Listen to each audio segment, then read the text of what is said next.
You do these 7 things and you will break 90 in no time. And if you do it without complaining, it will happen even faster. Now, you might be asking yourself, oh, why are these secrets? And the answer is, honestly, I don't know. All I know is this. Everybody I know who is shooting par or better does these. And everybody who can't break 90, they don't do it. So something's going on. First off, you're going to start with this. Do this every day, secret number 1, and it's the most painful. That's why you got to do it first. It's going to be the 3-foot circle drill. People hate this. Now, I'm not saying make 50, a million, 100, whatever in a row, but make 10 in a row. The first thing you do when you get to the golf course, whether you're playing or going to practice, it doesn't matter. 3 feet around the hole, 5 tees, take your balls and try to make 10 in a row. If you want to break 90, this is secret numero uno. Secret numero dos is this: get yourself one of those putting mirrors. They're cheap, inexpensive, they're light. You could throw it in your golf bag. I like to use it while I do the 3-foot circle, so I'm killing 2 birds with 1 stone. Use it on one of the locations so that every time you do a loop, you're recalibrating yourself every time you go around the circle. But either way, get the mirror and roll some putts so you know and have consistent setup. That's the key. It doesn't have to be perfect setup. You just have to be consistent wherever you're comfortable. That's the key. It's just about doing the same thing over and over and over, even if it's not perfect. Totally fine. This secret is actually probably a secret, I would imagine, because I don't know anybody who really does this that doesn't break 90. Like, if you're struggling to break 90, you don't do this, and you should do it. Get your most lofted wedge. This is a 62. This has 8 degrees of bounce on it, so medium bounce range, but it doesn't matter.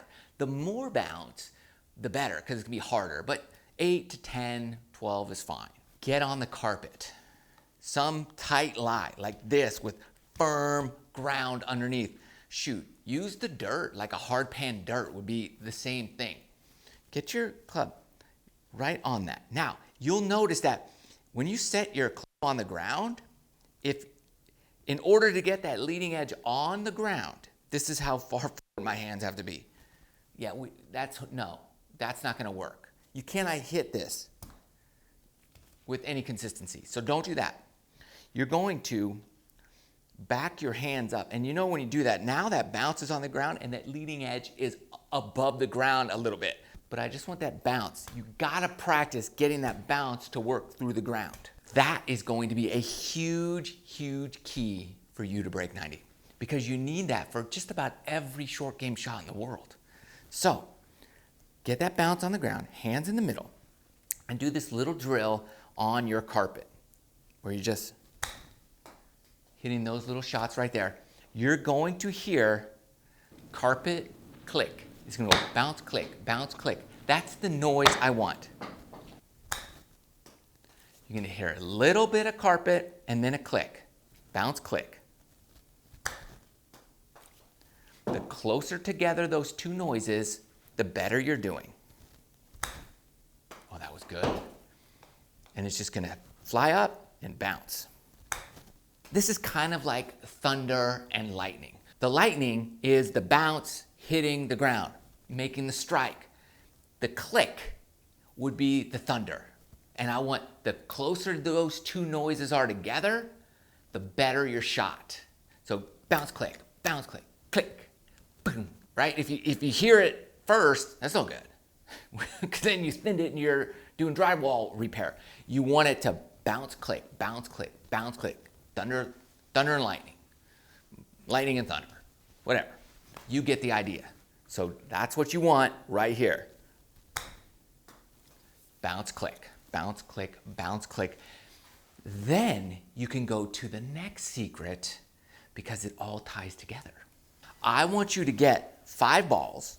1, 2, 3, 4. 5 of the balls that you play with. And go to the short game area and just use the balls that you normally play with during your round. And try to get those up and down from around the short game area. See how many out of 5 you can get in that gimme zone. Not that you're gonna pick up balls on the golf course and not put them out, but just practice chipping to that area where you're comfortable with.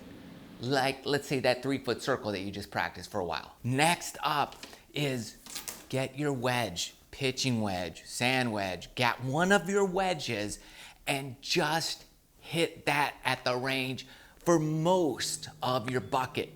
Wedge, wedge, wedge. If you can get comfortable with your wedges, forget it. Sky is going to be the limit. You are going to have massive amounts of confidence. So spend the majority of your range balls hitting your wedges. If that's all you hit, totally fine. Many times, this is what I do. I will hit a whole bunch of wedges, and then the next secret is this. Skip everything in your bag until you get to the driver and just spend a day, a week, whatever. Just spend time hitting your driver only. If you don't go through the whole bag, don't. Do your wedges, and then next, just spend a ton of time hitting your driver. Most people who can't break 90, they don't feel confident with their driver. I want you to feel like this thing is your best friend. Just learn how to hit the center of the club face with the ball. Hit the ball with the center of the club face. And if you spend all that time on your wedge game, you're gonna have the eye-hand coordination to put the club, the middle of the club, on that ball. And that will transfer straight over to your driver. Those should be your 2 most confident clubs in your bag. Driver, wedge. You're almost there. A couple more secrets and you'll be breaking 90 in no time at all. The 7th secret is my favorite by far, but this one is close.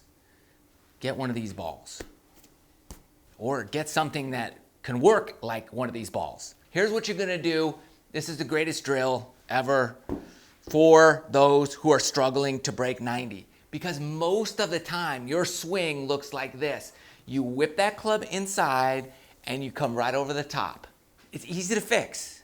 You just need to force yourself to do it, and we're gonna do that because for most people, that's the one thing that's holding you back, is that giant, banana slice. So we're gonna fix it right here, right now, easy. You're gonna put the big ball right back here, straight behind your little ball.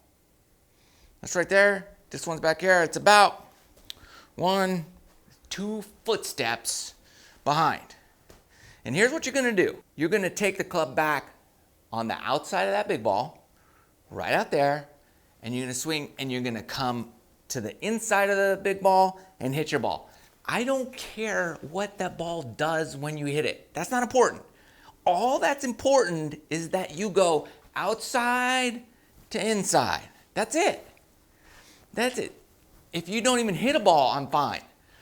But you should go outside of it, back, and then drop to the inside. That's going to eliminate inside over the top. We don't want that. We want it the other direction. And just hit some shots like that. The ball's in the way, but you're going outside to inside. Out, in. Work on that. Like 100, 200 shots until you're able to move that ball and have the exact same swing pattern. Beautiful, beautiful. As long as my swing pattern is where I want it, where you want it, then you're gonna hit much straighter shots, especially when it comes to the longer clubs, like that driver you spent so much time working on. And secret number 7 is this: subscribe to the channel. And bonus secret, watch this video right over here for more awesome tips to help you with your game. Love you guys. See you soon.